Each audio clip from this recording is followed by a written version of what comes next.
So Money in the Bank is coming up this weekend. Of course, if you guys want to watch it with me, like you can't come to my house, but you can join me over at youtube.com/Steve and Larson or twitch.tv/Steven Larson for the shenanigans. We always do a watch along and then a review right after. But in this video, I'm going to be ranking from least likely to most likely who I think has the best shot at winning Money in the Bank. And no, I'm not going to break it down, put the men in one side and the women on the other side. No, I'm putting them all together and I'm going to rank 1 through 12 who I think is least likely to win all the way up to most likely to win. We're going to put all the men and women together. Look at this snazzy graphic I took 3 minutes to make. Boom, look at that. Money in the Bank rankings, because that's what I'm doing in this video. So let's go ahead and start off with number 12, and that's, of course, Solo Sikoa. I love you, Solo. Not so much anymore, Jacob Fatu says. Here's the thing about Solo.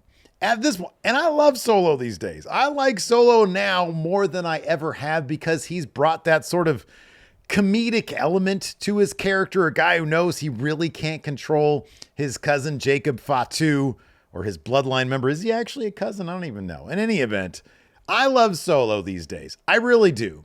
That being said, he's essentially like a glorified manager and not a very good one for JC Mateo and now, of course, Jacob Fatu, who seemingly wants nothing to do with him. I wish they would give us like vignettes of them traveling together, because it seems like every single thing Solo does just gets on Jacob's nerves. And of course, he cost Jacob a berth there at Money in the Bank. I don't expect Jacob to cost him Money in the Bank. It's just Solo's not really a highly power-ranked wrestler these days. He's more of Jacob's manager, and not a very good one at that. So I give him the least likely chance of anybody at winning Money in the Bank. Mind you, here's a little side note. Solo, get out of here. I did a video a couple weeks ago where I talked about who I thought had a really good chance of winning this thing. I should probably revisit that video because I think it was really, really bad. Although I'm pretty sure I had my number one on this list at number one in that video. Anyways, moving on, the next entrant that I think has the next likeliest opportunity at winning Money in the Bank will be El Grande Americano. I mean, he's basically a comedy gimmick. Here's the deal. There was a report from WrestleVotes, so kind of grain of salt, that Triple H doesn't really like Money in the Bank, or at least he doesn't like the prop Money in the Bank, which I don't know what that means. Does he not like the briefcase? Does he not like the concept? Does it force him into booking a world title change or pissing everybody off if it's a failed cash-in? I don't know what the deal with that is. In any event, if they want to make a big deal about this Worlds Collide AAA thing, then maybe El Grande Americano wins Money in the Bank and cashes in after Chad Gable's match with Vikingo at Worlds Collide for the mega title. Maybe. It's a really cool idea that I stole from Larson over at Going in Raw, and I like the idea. I actually do kind of like the idea, but I'll believe it when I see it. I just don't see them using Money in the Bank for the mega title or like the TNA title or anything like that. I think they're going to keep it to the world title or the WWE Undisputed title. I feel like that's going to be the case. But if they want to go that route, there's this small possibility, at least it's better than Solo, in getting that briefcase. The other guy who has kind of in the same realm of a chance, in the same vein, is Andrade. Now, Andrade, if he wants to cash in on Vikingo, I think that'd actually be really cool. I don't know what Andrade's relationship ever was with AAA or not. Doesn't matter now because they're owned by WWE. Or if the AAA fan base would be cool with that, I have no idea. Seemingly, they were kind of not huge on Alberto losing to Vikingo because they knew it was a WWE decision. So that's going to be something WWE's going to have to figure out. But if they want somebody that, like, I don't know, is a really good wrestler to cash in on a Vikingo after that Chad Gable match, perhaps, well, that can't be because that match is the same day. But in any event, yeah, so scrub what I just said. It'd have to be afterwards. It'd have to be whatever next AAA show there is, or if Vikingo showed up on Raw or SmackDown, I guess. In any event, they could do a Money in the Bank cash-in thing on the Mega Championship at some point after Money in the Bank and after Worlds Collide. And Andrade would kind of be great for that. He's not, I mean, he's involved in stuff on SmackDown, kind of, but like also kind of not really. I was kind of surprised he was put in this match. On the other hand, he's definitely a match enhancement guy, not an enhancement guy. He's a match enhancement guy. Anything he's in is infinitely better because Andrade is really, really good. So let's move on next.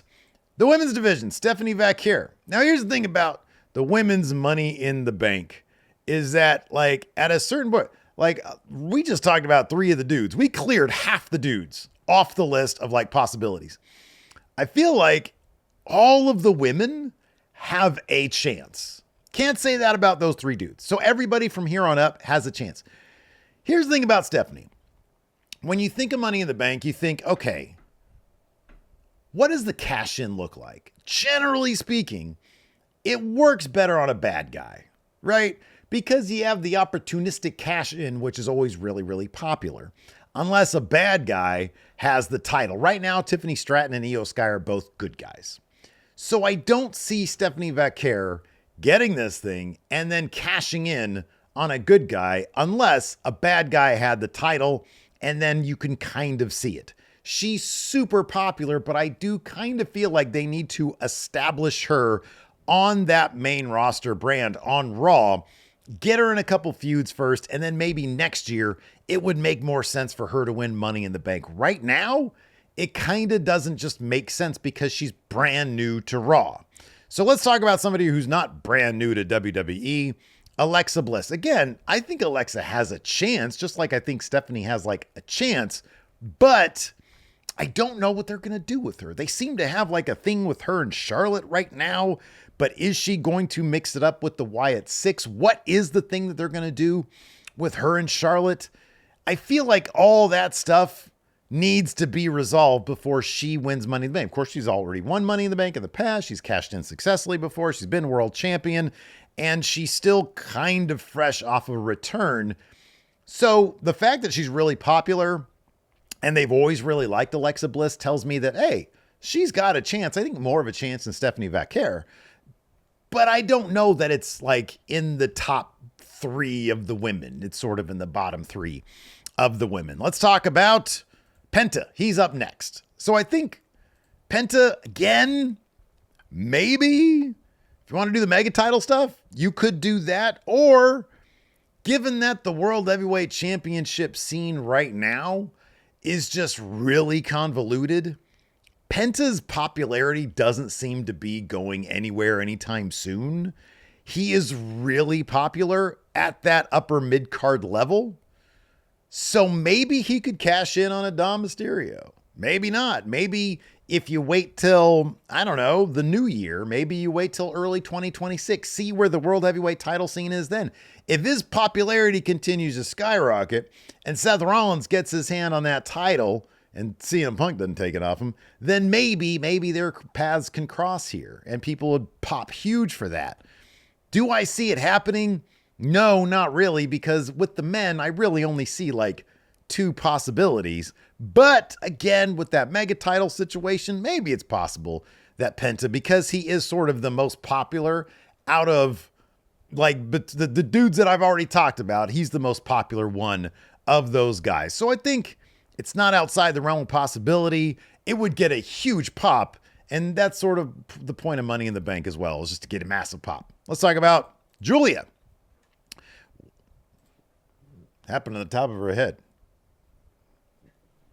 Anyways. Julia, new to SmackDown, but also a former NXT Women's Champion, just like Stephanie Vaquer before her. I could see Julia cashing in on a Tiffany Stratton. Julia's being positioned as, I guess, kind of a bad guy / tweener. Like, I don't think she's going to be like a cheaty bad guy, but I think she's going to be like a no nonsense, I'm going to fuck you up person. And I think that would work really well on a cash-in situation with Tiffany Stratton. I think Julia, definitely, I could see her winning this thing. She's brand new. And Triple H is doing this thing where he wants to prove to people outside WWE that, like, hey, we're going to treat you right. Well, what better way to do that, to prove that, than by putting Money in the Bank on Julia? Hey, if you're a big star outside WWE, we're going to treat you like a big star inside WWE. I could totally see that happening. Another person, same sort of situation kind of, would be Roxanne Perez. Obviously, she's already involved in some stuff involving the Judgment Day, Liv Morgan, Finn Balor really likes her. And I could see Triple H wanting to use that Money in the Bank briefcase as kind of a way to motivate more stories within Judgment Day, similar to how he did with Damian Priest, 2 years ago. So I could see easily. And I think Roxanne is also one that would get a huge pop. Certainly if the people in the Wrestle Juice and Going in Raw comments are to be believed, because I think overwhelmingly this is the person that you want to see get Money in the Bank. Roxanne Perez. She's incredibly popular, at least in the Friendoverse. I really like Roxanne. I think she's a hell of a wrestler, and I think she's kind of the perfect type to have that Money in the Bank. WWE seems to love her, so I could totally see this happening. I could also see her maybe being the first woman to fail at a cash-in. If she wins it, tries to cash in on Io, and then Liv gets in the way. I could kind of see that happening, but will it happen? I don't know. We're down to the last couple names here. Next up, we've got Rhea Ripley.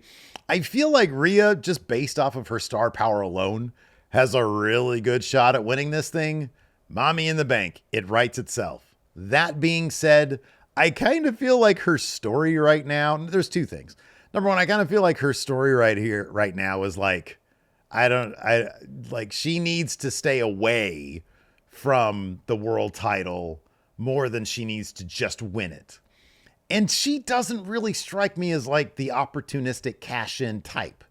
I think the crowd would pop, but her cashing in on Io, I don't think it would do much to help Rhea Ripley in the eyes of the fans.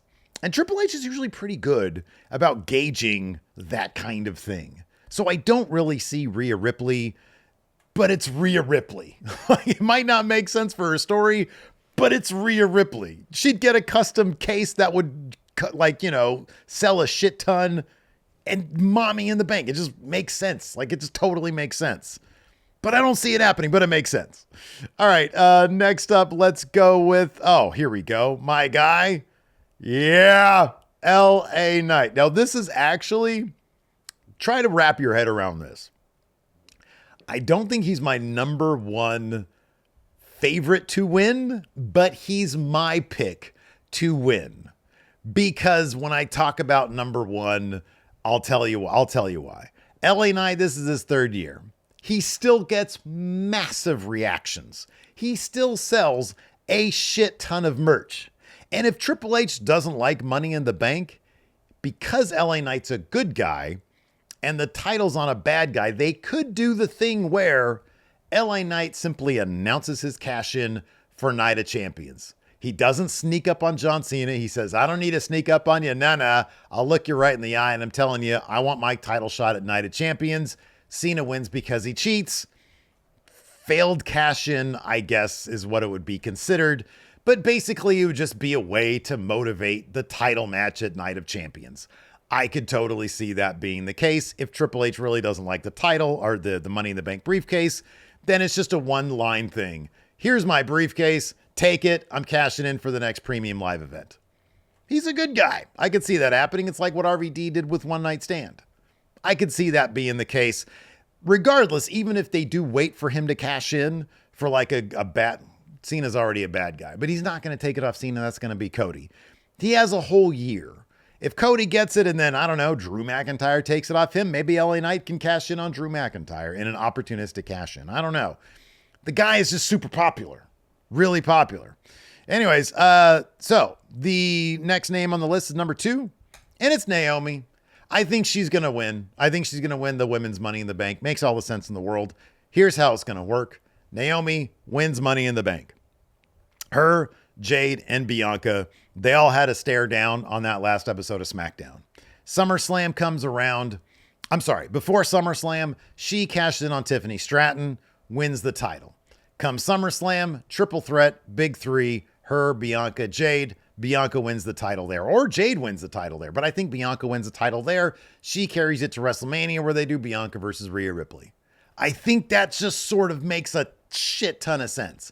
Naomi is doing great work as a bad guy right now. This whole caution tape rebrand thing, proceed with caution. I think it's great. She's really like on SmackDown when she said, your parents weren't home, so I just walked into your house. Oh, shit. That's crazy. That's absolutely nuts. Naomi is my pick to win Money in the Bank. It's her and LA Knight. But let's talk about number one, Seth Rollins. Just makes sense. You got this title match coming up on June 9th. Sami Zayn is warning CM Punk about it. The only thing I don't like about Seth is that he's got his guys with him, but then there's also CM Punk. He just screwed over CM Punk. So the reason why I'm not picking Seth to win in my predictions is because CM Punk is out there and Sami Zayn's out there. Jey Uso's involved in the main event, so he's probably not going to factor into it. But CM Punk is there. Sami's there. That being said, for the story that's being told, Triple H seems to have all his chips in on Seth Rollins. He's got the best chance to win. This makes the most sense. 1,000%.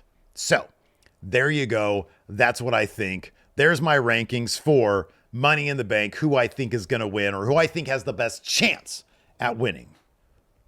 I think Seth has the best chance, but he's not my pick. Wrap your minds around that one. I know I'm playing like 4D chess here, people. Or maybe I'm just an idiot.